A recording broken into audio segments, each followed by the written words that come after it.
Welcome, fellow Rotarians and guests. We'll start now with the Pledge of Allegiance. I pledge allegiance to the flag of the United States of America and to the republic for which it stands, one nation, under God, indivisible, with liberty and justice for all. I'd like to now welcome up Rotarian Jesse Schmidt, who will facilitate today's invocation.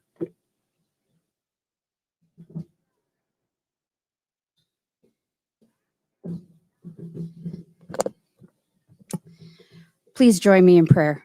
Heavenly Father, thank you for the gift of today. We are grateful for the beautiful weather and keep us mindful of those who continue to suffer as a result of the weather last week. Please restore them to safe living conditions, food for their nourishment, water to drink, and peace of mind and heart. Lord, we thank you for all the talent and gifts of those who are here with us today, especially our old friends who've made a return to Rotary, and the contributions that they have made to our city, state, and communities across South Dakota. We ask you to continue to bless their works and their families. We ask your grace and blessings upon our Rotary family this week. In your name we pray. Amen.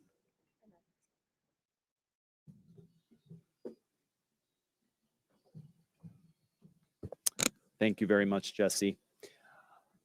In the interest of time, and because we have a jam-packed agenda today, we're going to go about introducing our guests by kind of doing it all at once here. So if you happen to be a guest of the Downtown Rotary Club today, please stand and be recognized, please.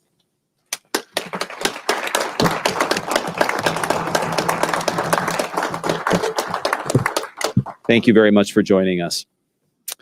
Items of business here before we move into our exciting panel conversation and program. I do want to, on behalf of the board, recognize there have been a number of Rotarians that have reached out to a few of us about just some of the audio challenges.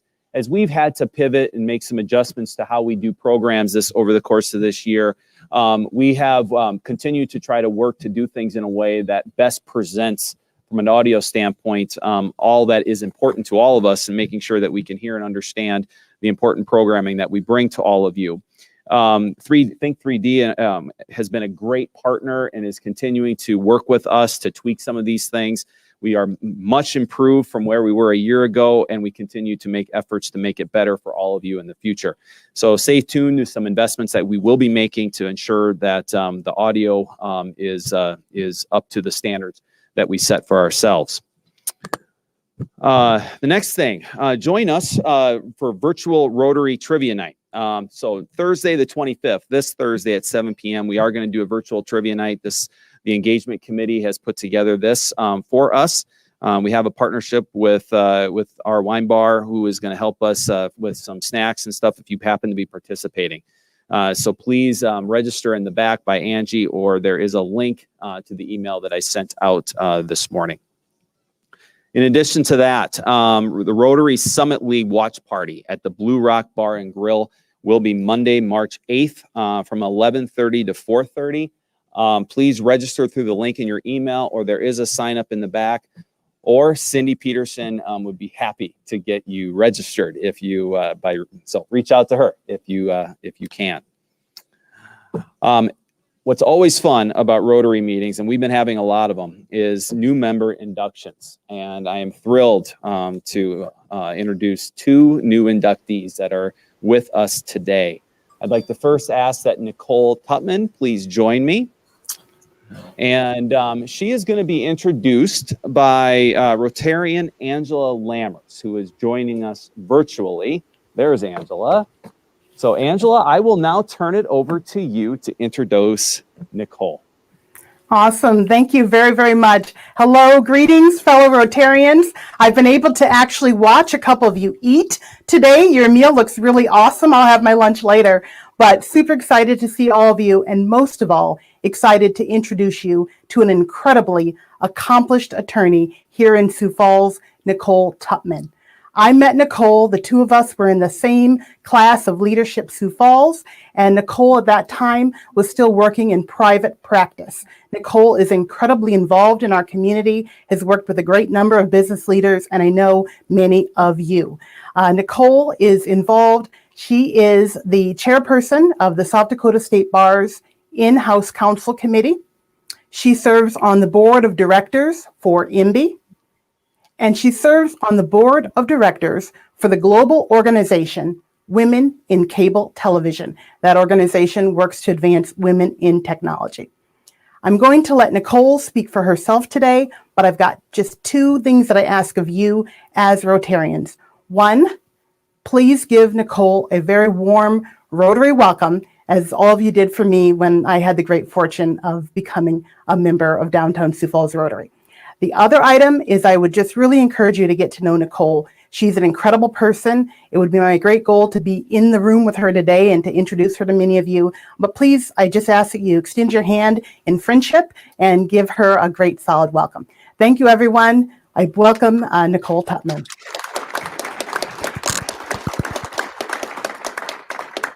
Well, and thank you, Angela. I so admire Angela for her leadership and her business advice and just her general public servant. But my name's Nicole Tutman. I'm the Assistant General Counsel at Midco.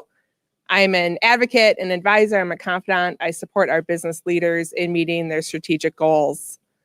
If you haven't already heard from my accent, I'm originally from Minnesota. I grew up in the suburbs of the Twin Cities. I, like many 18-year-olds, wanted to get away from my parents. I went to school in Chicago. I got a degree in religious studies, so it is possible to have a paying job with a liberal arts degree, much to my parents' very concerns there. From the University of Chicago, I devoted a couple of years of public service as a special education teacher in inner city St. Louis with the Teach for America program, and then stayed in St. Louis for law school. I started my career as a lawyer, also as a public servant. I was a law clerk to the Honorable Karen Schreier here at the Federal District Court. She's remained a lifelong mentor, and she's a pretty amazing woman. I spent 6 years in private practice, varying degrees of work that I did. Could litigate a $1 billion trust case, and then the next day I was inspecting a combine for warranty. I am now at Midco. I do wide-ranging work here. It's very fun, it's intellectually engaging and fast-paced. I like to tell people when they get to know me that you may see my husband in the news, and you may see him in the news with criminal defendants. He is the federal public defender for North and South Dakota. So people sometimes see his name in the paper and they get concerned because it's associated with some criminal work. But he manages the public defenders in North and South Dakota. We have 2 children, 2 rescue dogs, 2 busy careers. So our life is a little chaotic, and we are grateful for the community here in Sioux Falls. I am excited to join Rotary. I believe in public service. I try to make it an example in my life and to my children, and I'm excited to join this organization. Thank you for having me.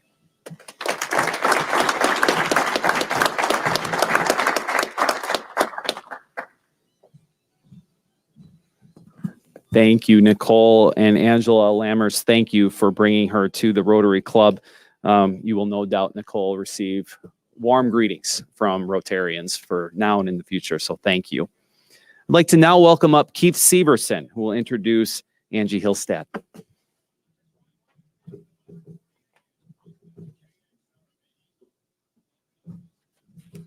Thank you. Thank you, Jason. It's truly a pleasure to be here this morning. And more importantly, it's just really great to introduce to you Angie Hillstad. I've gotten to know Angie over the years as a partner at Eide Bailey. And I've kind of watched her come along and excel at what she does and how she does it.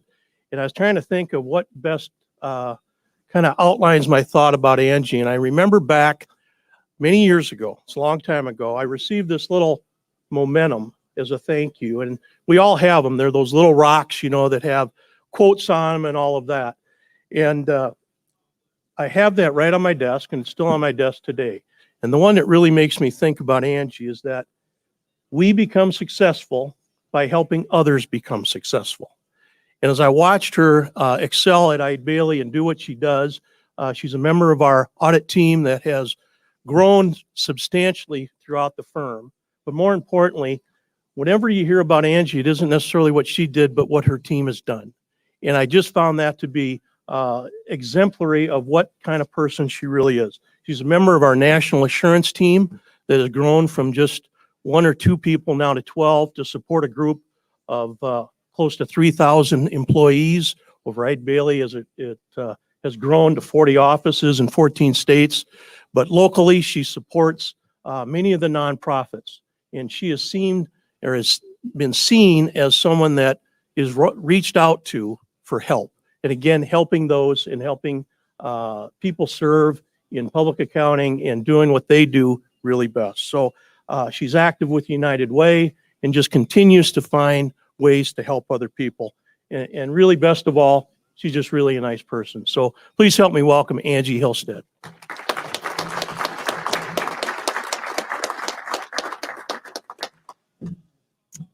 Hello, everyone. Angie Hillstead. I am very glad to be here today. I'm excited for this opportunity. It's funny, what a really small community Sioux Falls really is for being so large. I was in Leadership Sioux Falls with Nicole and Angela Lammers, so it's sort of funny to me that we're being inducted on the same day, but I love that about this town. You go places, you meet people, and then next thing you know, there they are again. So that's really cool. I've been in Sioux Falls area for many years. I live in T with my husband and son. And in my career, I really didn't know. I was like one of those people that didn't really know what they wanted to do. But I had an uncle that was a CPA and he was pretty successful. So I thought it's as good as anything. And so that's sort of how I ended up in accounting.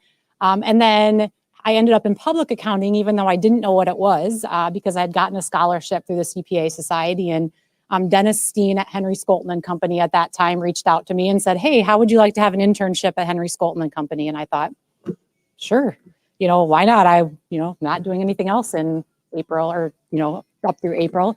So that's how I ended up there. And when Skolton came into Eide Bailly in about 2007, I came along with that. And it's just been amazing journey ever since then. I'm grateful for everything that I'm able to do with the firm. It's taken me places that I never imagined possible.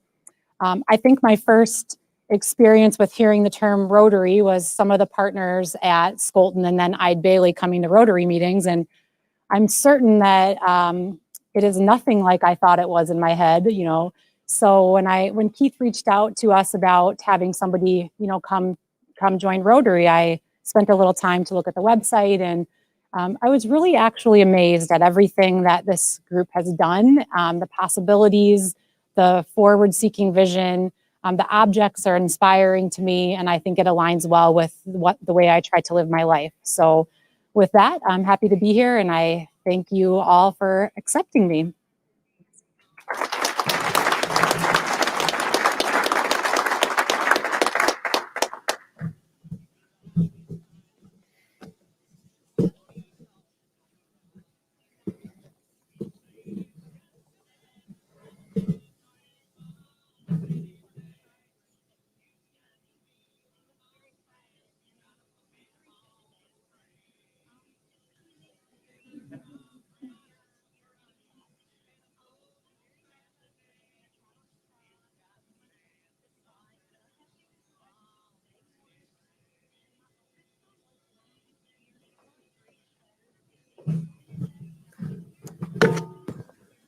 Nicole and Angie, thank you very much for joining our club. We look forward to joining you at meetings in the future and in other projects that we are involved with.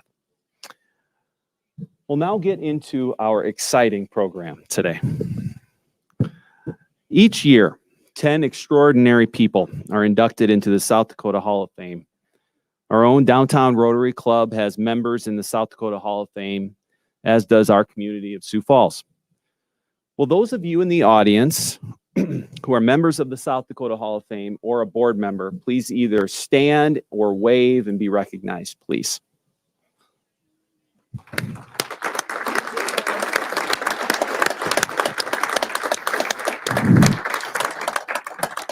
And I know a number of you are joining us online as well. Rotarians who are in the South Dakota Hall of Fame include Glenn Jorgensen, Dr. Lauren Cheddar, Al Schoeneman, Dana Dykhouse, Monsignor James Doyle, and Jeff Scherschlick, to name a few. And many of you will remember some of our deceased Rotarians. The late Larry Ritz, Rich Cutler, Dr. Jim Reynolds, and Dr. Carl Wegner were also in the Hall of Fame. This year's class is an exceptionally talented class, four of whom are with us today on our panel. Jack Marsh, a member of our downtown Sioux Falls Rotary Club and frequent moderator of our panels, and has been a huge help to Tony and I over the course of this last year. Jack is a lifelong journalist and co-founder of South Dakota News Watch.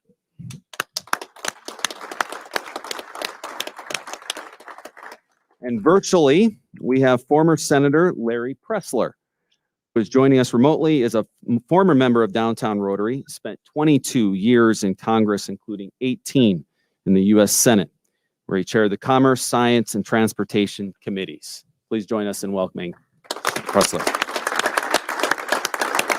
There he is. And with us today, we have Bernie Hunhoff, founder of South Dakota Magazine, the state's largest print publication, with 40,000 subscribers and 150,000 readers, published in Yankton, South Dakota, near my hometown. Welcome, Bernie. And we were going to be joined by Mike Cartney. Unfortunately, Mike's mom just had some serious health issues and could not join us at the last minute.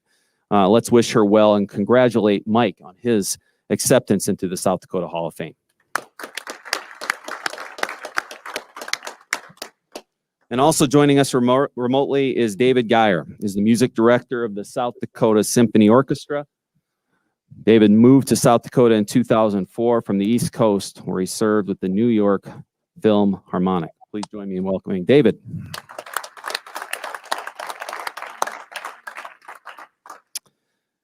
And leading the panel, former Rotary President Michelle Lavallee, who is also immediate and past president of the South Dakota Hall of Fame. Michelle currently serves as the CEO of Children's Home Society, no stranger to any of us. Michelle, thank you for being with us.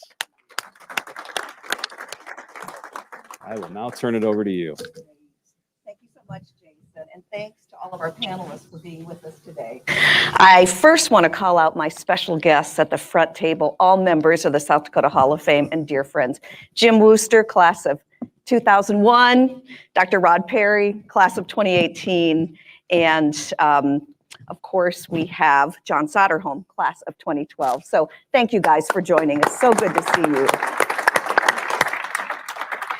Well, it is quite an honor to be inducted into the South Dakota Hall of Fame. You join over 700 people in this prestigious 47-year-old organization whose mission is to champion a culture of excellence. And the class of 2020 has the distinct honor of joining the Hall of Fame during a pandemic. We had to postpone the honor ceremony in September, but we were able to have the medallion celebration virtually. And hopefully later this year, we will indeed have the honor ceremony as we traditionally do in Chamberlain. So my first question for our panelists is, what was your reaction when you found out you were selected for the South Dakota Hall of Fame? And what does that mean to you? If you could each spend a couple of minutes, and we're going to start with Jack Marsh.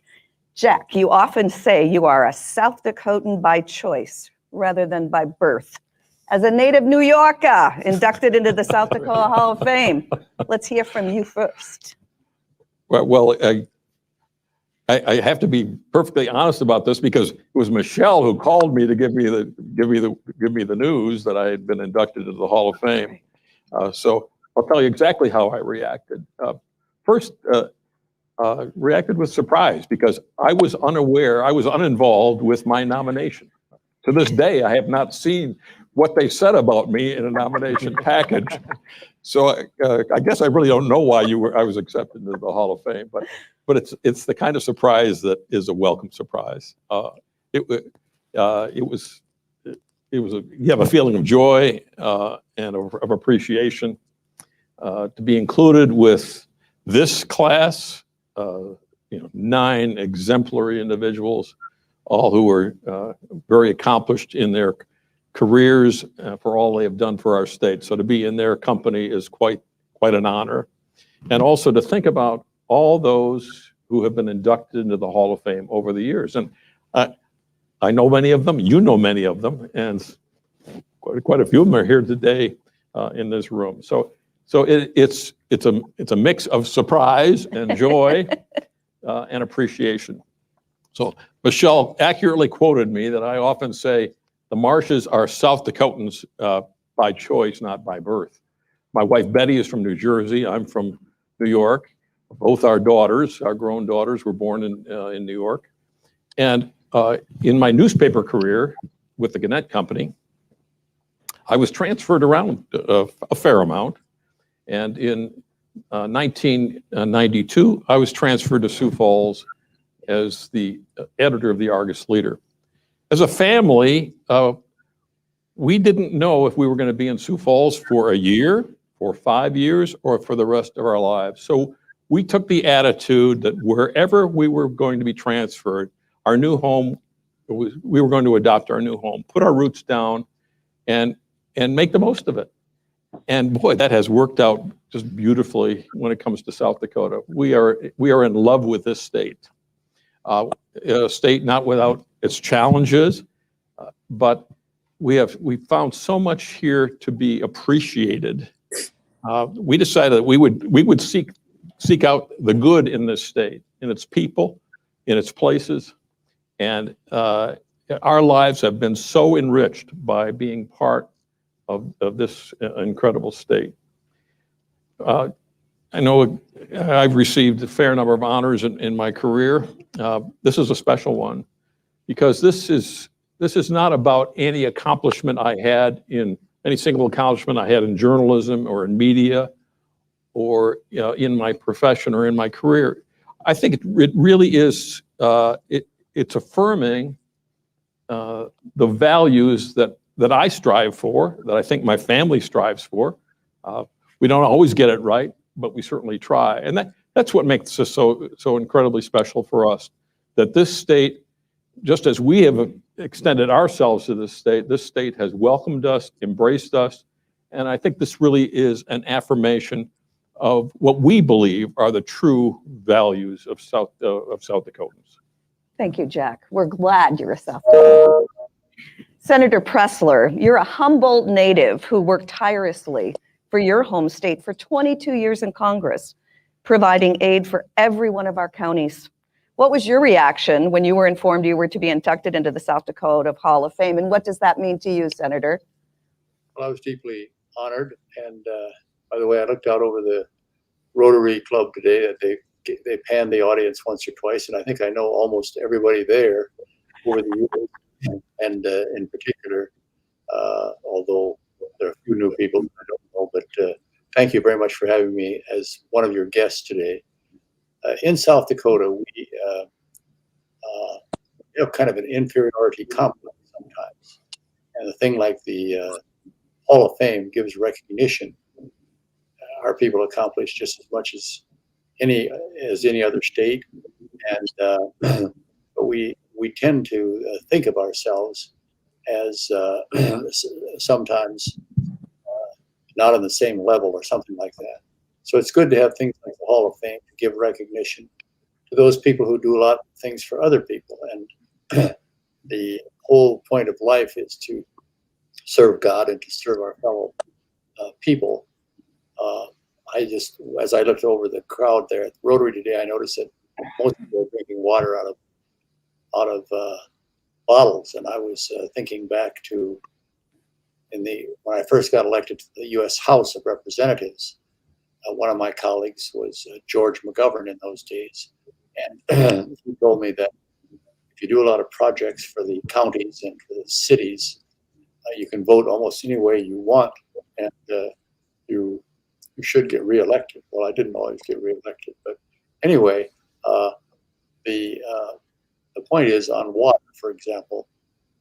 Back in those days, I decided to make using Missouri River water for potable water. South Dakota, one of our big problems is potable water. And I was involved in starting 3 major pipelines one that went to Aberdeen and still is pumping water, the web pipe. One that came up from Yankton, which Sioux Falls is, I don't know if your water there today is out of that pipeline, but Troy Larson, my staffer and good friend, just talked to him this morning. He was my water legislative assistant, and we worked on getting that project, getting water pumped up from Yankton. And then there's another pipeline that goes to the West River water pipeline. And there was going to be a water pipeline that came down alongside the interstate from the Missouri River. So the point is, water was always a big challenge to me when I was in Congress, and it is worked on by a lot of local people who serve on all these boards to get it financed and distributed. So I've really came to appreciate let's say the average person who does public service out there by being on a board or a school board or a water board. It's very important to our state. It's critical. As I mentioned, my first colleague was George McGovern, and then I had Jim Abner and Tom Daschle. I got along well with all three of them. But we worked on a lot of these projects in the counties and cities together. And so, like where there's a university city or a vocational school, we would work to get them a grant for some of their professors and so forth. But I did a lot of work on local matters. We think of United States senators as working on foreign affairs and so forth, and I did some of that. But my most rewarding work was doing things for people in South Dakota. One of them happened to be water, but there were several others.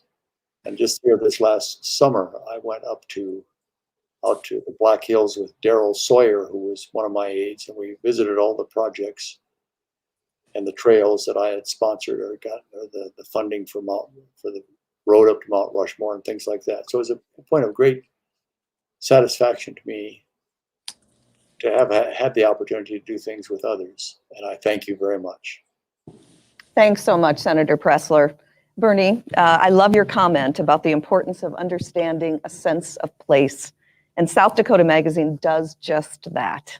And you say that inspired the content of your magazine, the stories of South Dakotans. I know living away from here for 20 years, I received that magazine, and it was a touch of home to me every time. So for you as a lifelong South Dakotan, what was your reaction, and what did it mean to you to come into the South Dakota Hall of Fame? No, as Jack said, that when you first get the call from Michelle, it's a big surprise, right? And it takes a while to sink in. I knew, I've known, and I know many of the 700 who have been inducted. That sense of place I got from being out on the road, you know, and I knew a very high number of the 700, and those, and the older ones, even those who were deceased, I knew the Pyle family pretty well even. So the beautiful thing about the Hall of Fame as I've had time to absorb this over the last few weeks and months, the beautiful thing about the Hall of Fame is that these are all really wonderful people, the 700 that we're so privileged to join. They're all really, really cool people. I guess they're great people. It's hard to get your head around that. But the thing that they really are is that they're good people. Those are 700 really good people in there, and that's what means a lot to me. It really does, because I grew up, Jim Wooster and I grew up as farm kids in little rural areas where, I mean, going to Yankton was a big deal to me, and probably Chamberlain for you, right? And you know, the idea of any kind of a Hall of Fame was beyond our concept. My dad started farming when he was 8 or 9 years old. He was the oldest of 8 kids. His dad was dying of leukemia and finally did die when he was 12, and he quit school at 7th or 8th grade and farmed, you know, from then on, and raised a family. The mom was a wonderful woman, but she was a Czech immigrant and could barely speak English, so it was all on him. And that's the way we grew up. And eventually he married a nurse who was a really fine poet and a nurse, and they raised seven of us boys in Yankton County. And yeah, I guarantee you none of our neighbors ever would have imagined that I'd be even be invited to Rotary Club, let alone get a call from Michelle. I promise you that. but it's a great honor, and the honor to me is that I've come to know South Dakota really well from my travels and South Dakotans, and we can maybe talk later about the sense of place. But I mean, we do really have something really special going on here, and the thing that concerns me some is that we don't know it. So some of our greatest strengths we don't know, and we're not teaching them to our kids. In fact, we all know on the farm, especially, Jim, don't we? For generations, we told our kids, get off the farm. You're too good. You know, you're too smart. You can do better somewhere else. And I mean, what a shame. You know, we've got something really, really special going on here in South Dakota.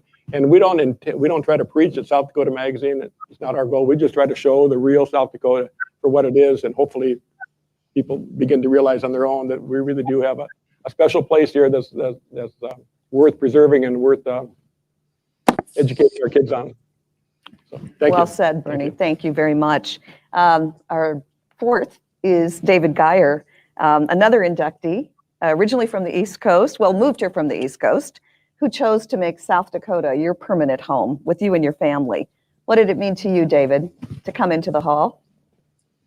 Well, like the others, I was honored, and as a transplant, humbled to be honored in this way in South Dakota. I've always been quite aware that I'm a steward here of things that were envisioned by people and way ahead of me, and on whose shoulders I stand and continue to build.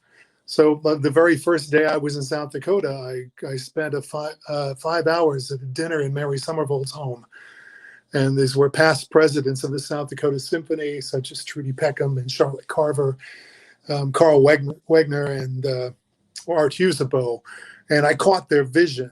And at that point, I was merely a candidate and was surprised by what I found here and by the sense, the knowledge that they had of the value of a symphony orchestra, not as an entertainment option, but rather as a cultural institution. And what it can do for the community. And since then, combining that with the can-do attitude that we all know, everyone in the room knows, is a very special thing about Sioux Falls in particular. And just to be able to build on that and to pass it on to the next generation. And this honor of the Hall of Fame for me, now, especially since it's been pushed into 21, coincides with the centennial season of the South Dakota Symphony Orchestra. So that's a pretty big deal, right? And the people who envisioned this orchestra after only 30 years of statehood, and they were almost all Norwegian Lutherans, and we of course they love their music. So we've actually built a centennial celebration beginning next fall, based on South Dakota, South Dakota artists, South Dakota composers, composers writing music about South Dakota from outside the state. A celebration of the history of the orchestra and the people who are still a part of it, whether they're orchestra members or staff or board. So that's a very exciting thing.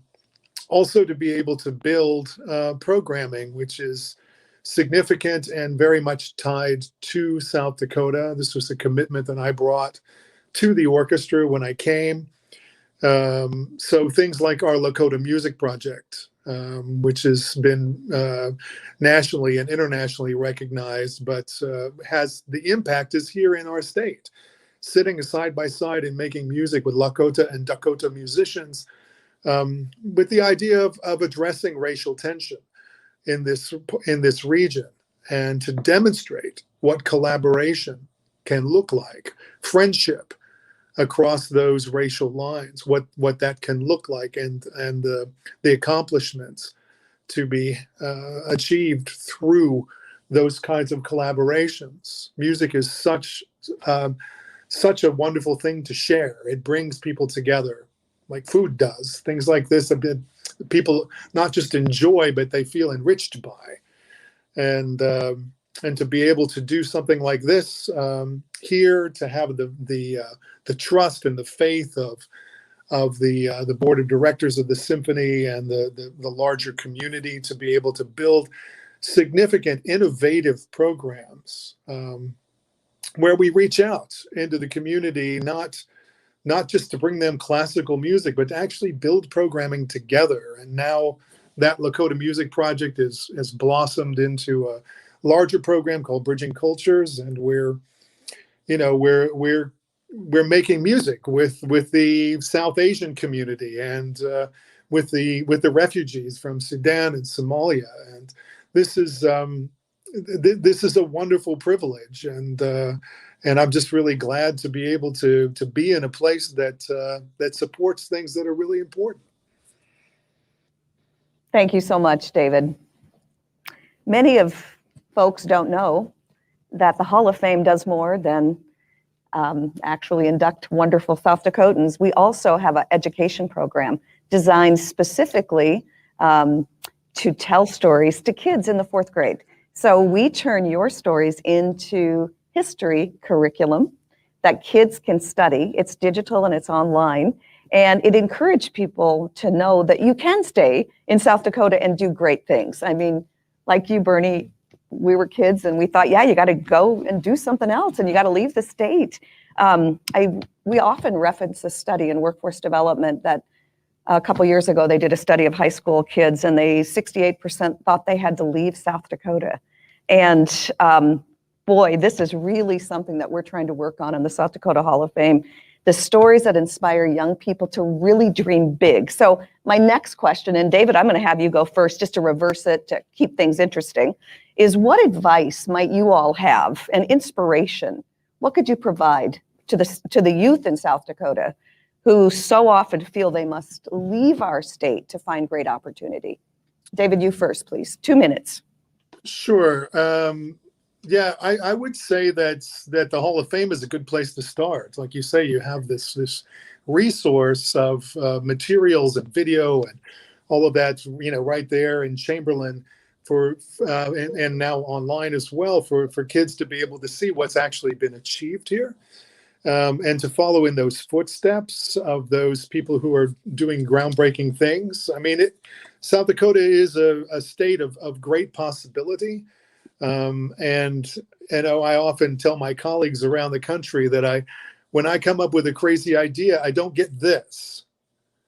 I get this, especially when it comes to spending money. This is a little frustrating, but but people want to do important things here, and you can do important things that you possibly can't do elsewhere. Yeah, you may need to look broadly at, nationally, globally in order to find the resources to acquire the tools.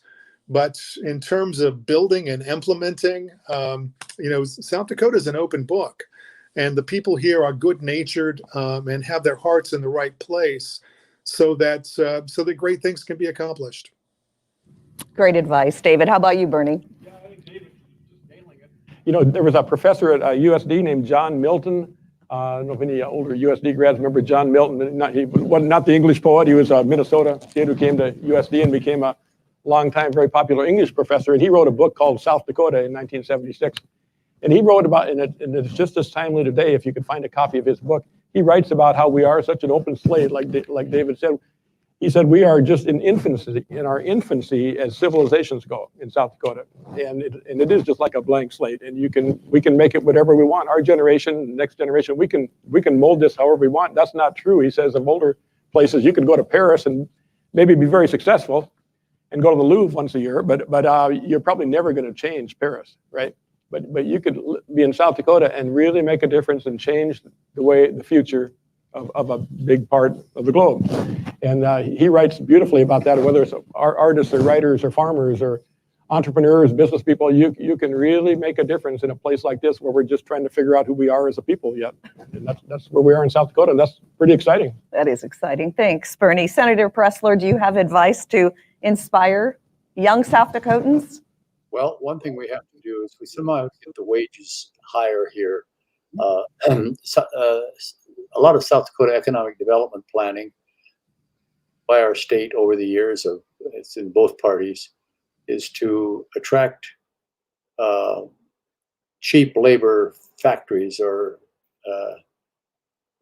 we call that economic development, we end up, they exist for a few years and then they just kind of disappear. The minimum wage has to be higher. Of course, we can't solve it for everybody, but I think we should use maybe Minnesota as our model in terms of economic development. And some people would be abhorred because Minnesota's got an income tax and we don't, and so forth. The point is, they're doing it in Minnesota. They've developed a lot of much better paying jobs for the average person. And I just think that we should kind of change our model that we try to have economic development on. It isn't just getting a plant with the cheapest labor. There is a place, also our state should have a place for labor unions. That would really scare some people, I suppose, but I used to be a great supporter of the labor unions and morales. And it takes a diversified approach to economic development, and we can't just ignore some of these things. So that I think would help South Dakota, young South Dakotans stay in the state more, but it's going to take a while. It's going to be a lot of work. Of course, we've also got climate kind of against us in the sense that a lot of people just like to be where it's warmer. So it's not all just that the things that we have or haven't done. So those are just some of my thoughts. Thank you, Senator. I think young people would love your advice. Pay me more. Absolutely, I'm with you. Jack, do you want to wrap us up? I can only draw on my own experience. I left home to seek other opportunities, maybe to seek my fame and fortune. I grew up in an industrial city in upstate New York, and there weren't jobs for me. And so I moved around a lot with my family. I've lived in 5 states. I've had 10 different addresses. I have been to every single state. I have worked in all 50 states. And this is what I've discovered, is that we have a pretty special place right here in South Dakota. I love David's comment that we are a state of possibilities. I think we are a nimble place, a nimble population. If you come up with a good idea, people will take a chance on it, and they will support you. And I can cite example after example of that. We have this, I'll call it an assumption of trust. Until that trust is violated, we tend to, we still do deals on a handshake here, maybe not during COVID, but we still do deals on a handshake. We take each other at our word, and that serves us very well. We also, 2 degrees of separation maybe in this state. We know one another. And there is great value in that, because the phonies and the hypocrites and those who are less than honest, we know who they are and we know who to avoid. And that is, the preponderance of people in the state are good, decent, and honest people. But we know who you are if you're not. And we let others know, right? And yeah, word gets around. In this state, your reputation, for good or for ill, will follow you. It's true. I love state of possibilities. That's sounds like our new tagline, Jack. It What do is. you think? That's a great State of tagline. possibilities. State of possibilities.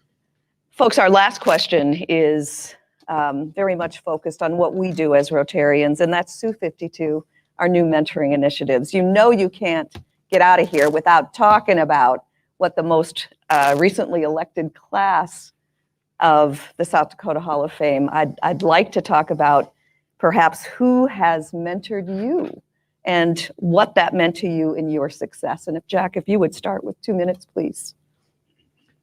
Whatever success any of us enjoy in life, it is due largely to the mentors, to the associates, to the teachers, to those who showed us the way, who steered us clear of those potholes and bumps in life, or got us through those challenges. we all screw up, right? But it is wonderful to have somebody who is with you as your ally to guide you there. If you were to pick up a copy of the World Almanac from 1949 and you look at the list of lottery winners, you'll see my name is listed there because in 1949, I won the birth lottery. I was born into a wonderful family of caring parents, and they gave me, I can't tell you the exact words that they said, but they basically said, Jack, be careful about who you hang out with. And I have followed that my whole life. Be careful in choosing your friends, your business associates, your spouse, especially important. The organizations you belong to, the causes that you support. All those relationships will allow you to accumulate mentors and allies. And I will tell you that our family has found so many of those role models and mentors right here in South Dakota. Many of them are in the Hall of Fame, some are not. A lot of them are right in this club. But I don't know if you have any idea how inspiring you are to others. And I just appreciate the people of this state. So what is the importance of mentors? It's priceless. It's priceless. You cannot get through life alone, believe me, and find success. Thanks, Jack. Jack has one of his mentees right there who's filming everything Jack says. Terry Grateful Liggins. Thank you. Senator Pressler, when you and I spoke on the phone, you have a very special relationship with a mentor who I believe was your teacher in Humboldt. Would you like to tell us a little bit about that? Yes, I grew up in the small town of Humboldt, South Dakota, and went to Humboldt High School, which doesn't exist anymore. It's now West Central. But Lenore Foster was her name, and she helped me. I was a stutterer as I was growing up, and she helped me overcome my stutter, but also she helped me with just learning about leadership, writing orations. She took me to peer to some of the state speaking contests and the American Legion speaking contests. And so she was a mentor. She did a great job, and she's long passed away now. But I spoke at her funeral, and I said that God gives us sometimes people who really help us, and we should give forward from that. So I've always tried to give a little bit extra to other people that I meet because of Lenore Foster, a teacher in Humboldt High School. I might say that sprinkled across South Dakota, we have all these small towns and with small high schools, and in them are some very dedicated teachers who they don't get paid very much, but they're dedicated. And so I'm very grateful to those teachers, but especially my teacher, Lenore Foster, who was my mentor. Oh, thank you, Senator. Bernie, who was your mentor? Well, I have a three-part answer, but I can do it in 2 minutes, I think. First of all, I mentioned my parents. I mean, they were huge to us, of course. Dad, with that 8th grade education, he had an amazing curiosity. I don't think he ever bought a book, but he read every book that ever came in the house, subscribed to 2 daily newspapers, and was just so curious. He wanted to know the names of the trees and the habits of the wildlife, and so that was definitely a learning experience with him all the time. Another group, when we first started the magazine, as I said, we were out on the road all the time, and we realized there were a lot of people out there who were up in their age, really amazing South Dakotans who weren't going to be with us very long. So very quickly in those first early years of the magazine, we rushed about, even though we're not necessarily a history magazine, we rushed out to meet Sigurd Anderson and Harold Shunk and Gladys Pyle and Ben Rifle, just amazing South Dakotans with stories to tell. And I learned so much from them. Arnie Larson, remember he started the Shrine to Music in Vermilion.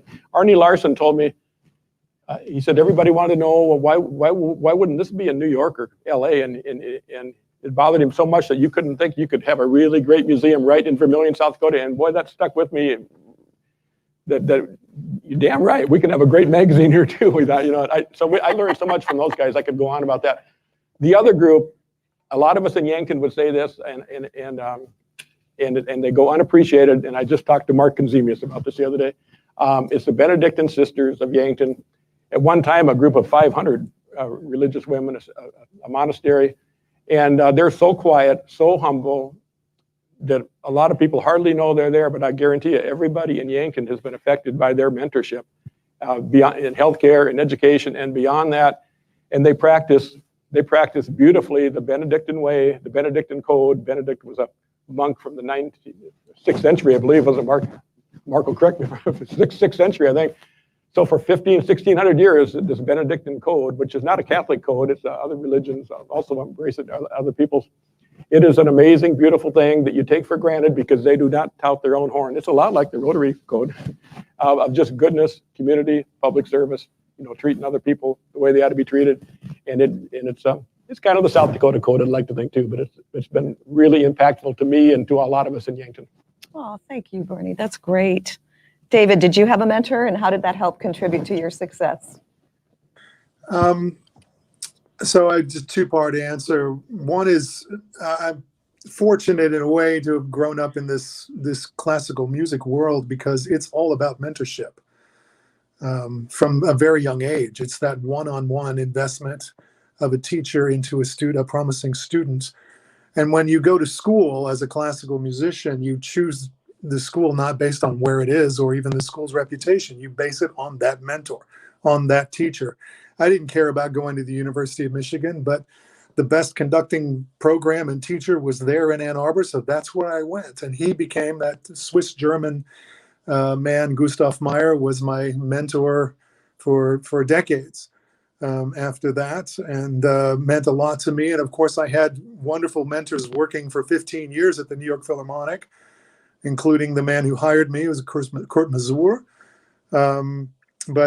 and as well as players in the New York Philharmonic. I mean, these are the top of the world, the top of the game, and they were willing to invest in me. And I learned so much because we cared about each other. But the other side, the flip side of it, is a spiritual mentorship, and that has to do with doing the right things for the right reasons. And with whatever your faith is, for me, it's Christianity, and the people, the pastors, the teachers, this men's group, small group that I've been part of through the years have formed me into the person I am today and have kept me on track for doing the right things for the right reasons in the right way. And this is advice I would give to anyone. Like, if you don't know who you are and why you're here and what you're all about, then find it, figure it out, because that is not just a key to success or happiness, but a key to a meaningful life. Wonderful. Thank you, David. So good to hear all the stories of mentorship, something that's very much on our minds. That's the end of my formal questions. What time is it, Mr. Jason? Are we right at 1? Oh my goodness. Does anybody have any questions for the distinguished panelists? This is my 4th time doing this with the folks that come into the Hall of Fame. Different panels, however. Different panels, no repeats. And we usually don't have a lot of questions. Is there online? Does somebody monitor online? Yep. Well, if not, I have one last question. We'll just quickly buzz through. I've read hundreds of applications for the South Dakota Hall of Fame during the past 5 years on my board service, and the accomplishments of the candidates are remarkable. We're right now going through selecting the class of 2021, and I think we have 65 in the pool, and it is so hard and challenging to read through those when you can only choose 10. So the competition's stiff. For those of you on this panel, you have remarkable accomplishments to have been selected. What is your one accomplishment that you are most proud of in your career? David, could you start? Oh, goodness. I've been so privileged, I mean, it depends on where you are, like, I mean, my New York Philharmonic debut. Yeah. Okay. So that was a fantastic thing. It doesn't get a whole lot better than that. But then I would say maybe the recognition of the innovative programs we've built in South Dakota through the orchestra, like the Lakota Music Project, and to see the value of that coming to fruition here in our own home, but also the recognition now nationally and internationally of what we're doing that other orchestras aren't doing, you know, and because we're doing the right thing for the right reason in the right way. So that's a privilege. Absolutely. Thank you so much. Bernie, how about you? You know, it would go back to the sense of place that you referenced earlier. That's not, I don't want to beat a dead horse, but I do think the magazine has given more meaning to life, to living in South Dakota. And in fact, we know it because those of us who work at the magazine office in Yankton, we hear from our readers all over the country and the state, and they constantly tell us beautiful stories like Michelle mentioned. And it means a lot to all of our staff. I think we are proud that we were able to build a community that really shows off the best of South Dakota. And again, you can't do it by preaching at people. You've got to just do it by being truthful and show that this is the real way of South Dakota. And sometimes it's a little bit of an ugly side, especially some of the stories we've done on race. We did a story in a community once, and a young Indian boy said he loved living in that town. The only thing that bothered him was that when he went into the stores, people thought they thought he was a shoplifter, and they would follow him around. You know, so we've shown the truth both ways. But if you show the truth of a really good thing like South Dakota, the more you know about a really good thing, even though there's blemishes, the more you know it, whether it's a people or a place, the more you love it. And I do think that we experience it every day with South Dakota Magazine. Readers call us and tell us that. And it's not just us, it's the readers are a part of that, the writers, the photographers, the advertisers. It's a big community that we're really proud to be actually a small part of. Thank you, Bernie. Senator Pressler, any highlights from your career that you're most proud of? Well, I think I was very lucky to marry my wife, Harriet, whom I love very much, and who has recently I've had a brush with cancer, a serious one, and she has really been great in taking care of me and comforting me and all that sort of thing. So I've just been a very blessed man, and I say Our Father every morning, and I add my own little gratitude thing onto it. I thank him for I thank God for all the blessings that I have, and I don't ask him for anything. I just ask for chances to serve other people, and I still find plenty of opportunities through the Veterans Administration or somewhere to talk and to help other veterans who are trying to get some kind of benefits or something. So I'm just, the business of gratitude is very big to me, and I thank God every day for a chance to serve. Well, Senator Pressler, we are grateful for you, and we continue to wish you well in your recovery. Jack, now you really can wrap it up. What are you most proud of in your career? Well, I think I'd like to piggyback on something that Keith Severson said earlier. I think what's most fulfilling in any career is the success of others. Maybe you had the good judgment to hire someone earlier in their career and they went on to achieve great things in their profession. Maybe you made an introduction of a couple of folks and it resulted in a great relationship and a partnership of some kind. Or just providing opportunities to other folks, coming alongside them. And for me, part of that has been as a mentor. So I take a lot of pride in some of my past employees. I spent many years leading initiatives, nationwide initiatives to try to diversify the employment ranks of media organizations, journalism specifically, and to see the number of young people who we introduced to journalism who are now providing just great leadership around the country, particularly in Indian country, because we worked a lot with we worked with hundreds of Native youth in high school and college over the years. That's just so fulfilling. And then I think about some people I've been privileged to mentor, and one of them sitting right out here, Terry Liggins. Terry Terry had a few bumps in life. I've had a few bumps in life, and I started mentoring Terry over 4 years ago. And to see how this young man has turned his life around and is making such a positive difference in this community, I take a lot of pride in that. So what's the most fulfilling thing in any of our careers? I think it is, we certainly have pride in our families, but we also, I think we ought to take a lot of pride in how we reach out to others and help them along the way. Thank you, Jack.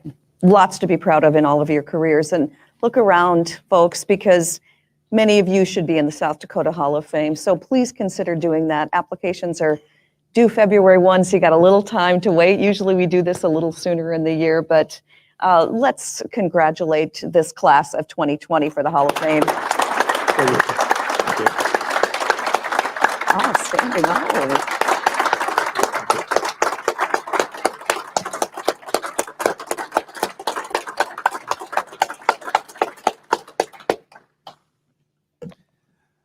Jack Marsh, Senator Pressler, David Gier, Bernie Hunhoff, thank you for your service to the communities, to the state. I am grateful, and I know all of us are better off, and a great deal of gratitude shown to all of you for the leadership and just how humble you all are, despite all the successes. You certainly could, broadcast those more, but hearing how humble you are with the successes that you've had is meaningful to me and a great example to all of us.